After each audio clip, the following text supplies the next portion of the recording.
அனைவருக்கும் வணக்கம். இன்றைக்கி ஒரு சூப் ரெசிபி தான் பார்க்க போகிறோம். அது நம்ம டொமேட்டோவை எப்படி ஸ்டோர் பண்ணுறதுன்றதப்போ அரைச்சி வச்ச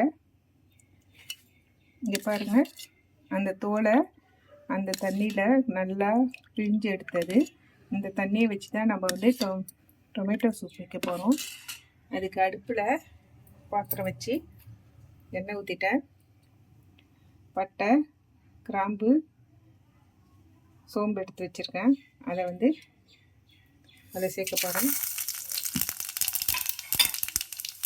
இந்த டைமில் வெங்காயம் சேர்த்துட்டேன்.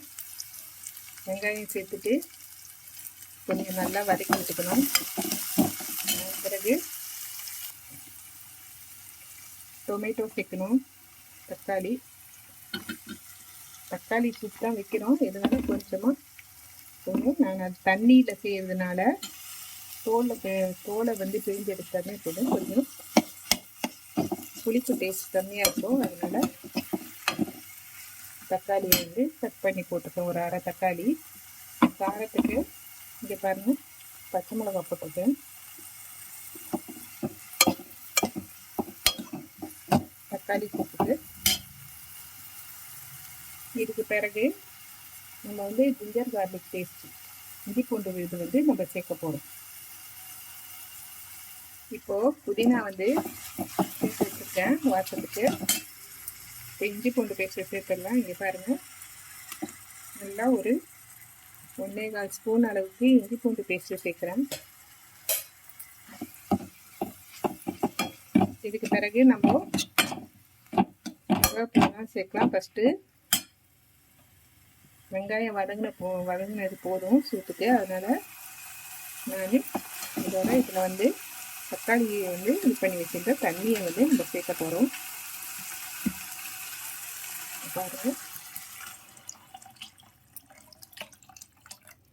இது இன்னொரு நாள் ரசம் செய்யலாம். இதை வச்சு இன்னைக்கு இது போதும்.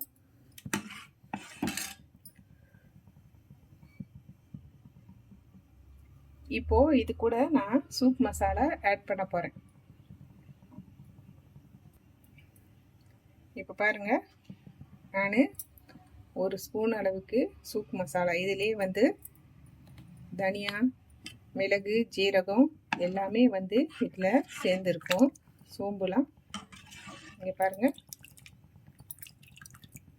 இது மட்டும்தான் நான் சேர்க்க போகிறேன். வேறு எதுவும் சேர்க்க போகல. காரத்துக்கு பச்சை மிளகா மட்டும்தான்.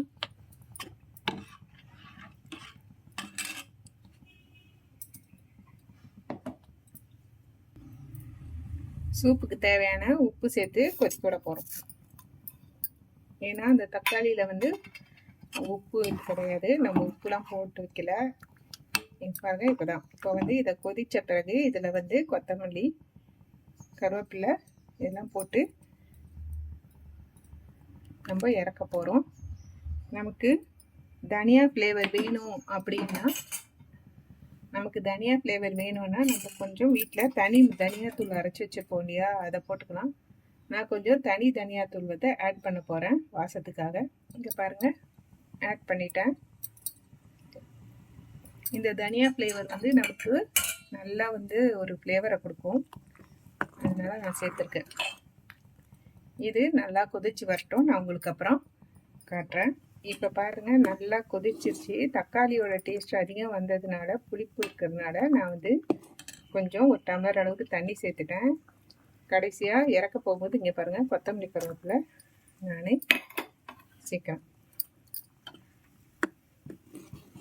சேர்த்துட்டேன். இதோட நம்ம அடுப்பை ஆஃப் பண்ணி இறக்கி சாப்பாடோட நம்ம பரிமாறிக்க வேண்டியது தான். நான் இன்றைக்கி இதுக்கு முட்டை ஆம்லெட்டோடு தான் பரிமாற போகிறேன்.